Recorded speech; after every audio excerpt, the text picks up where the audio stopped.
আলী লাশ। ওস্তাদ, ওস্তাদ চলেন পালাই। আল্লাহু লা ইলাহা ইল্লা হুয়াল হাইয়ুল কাইয়ুম।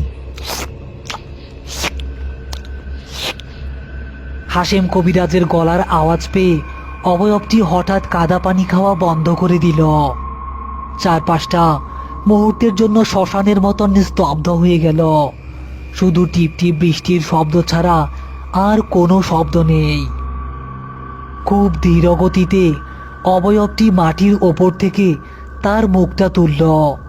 তারপর ঘাড় ঘুরিয়ে হাশেম কবিরাজ আর রফিকের দিকে তাকালো। হ্যারিকেনের আলোয় অবয়বটির মুখ দেখে রফিকের গলা চিরে একটা অমানবিক আর্তনাদ বেরিয়ে আসতে চাইল। অবয়বটির মুখের নিচের চোয়াল বলতে কিছু নেই। চোয়ালের হাড় খসে গিয়ে শুধু ওপরের পাটির কালো দাঁতগুলো বেরিয়ে আছে। গলার ভেতরটা একটা পচা গর্তের মতো, যেখান দিয়ে একটু আগে খাওয়া কাদা পানি চুইয়ে চুইয়ে তার কাফনের কাপড়ে পড়ছে। আর চোখ দুটোতে কোনো মনি নেই, পুরোটাই ঘোলাটে সাদা। কবিরাজ, আমার তেষ্টা তো মিটে নাই। সত্তাটি খুব অদ্ভুতভাবে শরীরটাকে সাপের মতো মোচড় দিয়ে মাটি থেকে উঠে দাঁড়ালো। তার কাফন থেকে টপ টপ করে কাদা পানি ঝরছে। আসমানের 2-1 ফোঁটা পানিতে কি আর আমার 35 বছরের তেষ্টা মিটে রে কবিরাজ? তোর সঙ্গীর গায়ের রক্ত তো বেশ গরম মনে হইতাছে। আমারে আমারে এক ঢোক রক্ত খাইতে দিবি?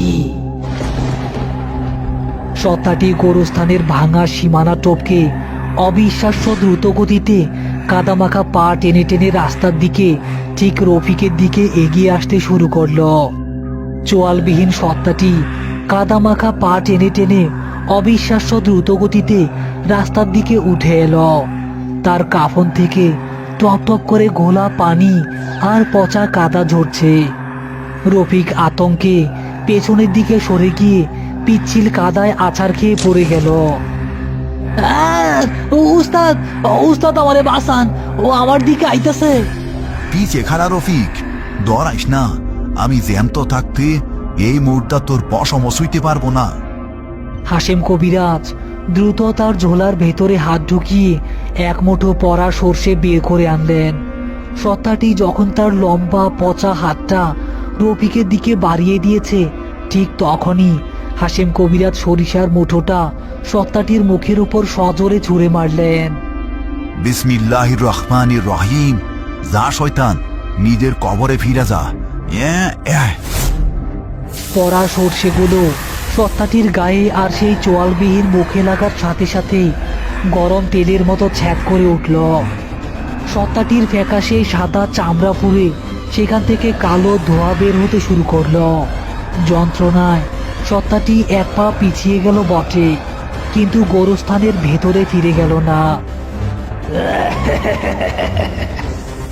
তোর সরিষা পড়ায় কাম হইব না রে কবিরাজ। আমার তো জান নাই যে আমি ঠরামো। আমি তো খালি তেষ্টায় ঘুরি। আমার গলা শুকাইয়া কাঠ হইয়া গেছে। আমার রক্ত দরকার, রক্ত।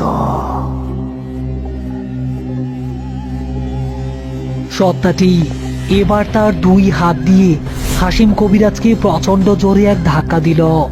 ধাক্কার চোটে হাশেম কবিরাজ ছিটকে গিয়ে রাস্তার ধারের বাঁশঝাড়ে পড়লেন। তার হাতের হ্যারিকেনটা কাদার উপর পড়ে গেল, কিন্তু নিভল না। উস্তাদ, উস্তাদ! রফিক উঠে দৌড়াতে চাইল, কিন্তু সত্তাটি এক লাফে রফিকের গায়ের উপর পড়ে তাকে কাদার ভেতরে চেপে ধরল। সত্তাটির বরফ শীতল কাদা মাখা শরীরটা রফিকের গায়ের উপর। রফিকের নাকে পচা মাটি, মরা কেঁচো আর পুরনো কাফনের তীব্র বোটকা গন্ধ এসে ধাক্কা দিল। 35 বছর ধইরা আমি এক ফোঁটা পানিও খাই নাই রে। তোর গলার রগগুলা তো বেশ তাজা মনে হইতাছে। রক্তগুলাও কি পানির মতোই তোলতোলা? সত্তাটি তার পচা মাংসহীন নখওয়ালা হাত দিয়ে রফিকের গলার চামড়া খামচে ধরল। রফিকের মনে হলো হাজারটা সুই একসাথে তার গলায় বিঁধছে। সত্তাটি তার চোয়ালের সেই রক্তাক্ত গর্তটা রফিকের গলার উপর চেপে বসলো রক্ত চোষার জন্য। উস্তাদ, উস্তাদ আমারে মাইরা ফালাইলো উস্তাদ। হাশেম কবিরাজ বাঁশঝাড় থেকে উঠে দাঁড়ালেন। তিনি বুঝতে পারলেন এই পিশাচ কোনো সাধারণ জিন বা ভূত নয়, এ হলো তৃষ্ণায় পাগল হয়ে যাওয়া এক জ্যান্ত লাশ। একে মন্ত্র পড়ে থামানো যাবে না। পানির এই পিশাচকে মারতে হলে আগুনের দরকার। হারামজাদা, মরা লাশ হইয়া জ্যান্ত মানুষের রক্ত খাবি? তোর তেষ্টা আমি আজকা চিরকয়ের লাইগা মিটাইয়া দিতাছি, খারা। হাশেম কবিরাজ কাদার উপর পড়ে থাকা হ্যারিকেনটা দ্রুত তুলে নিলেন। তিনি এক লাফে রফিকের কাছে গিয়ে হ্যারিকেনের কাঁচটা হাতের কনুই দিয়ে ভেঙে ফেললেন। তারপর জ্বলন্ত সলতে সহ পুরো হ্যারিকেনটা সত্তাটির কাফন জড়ানো পিঠের ওপর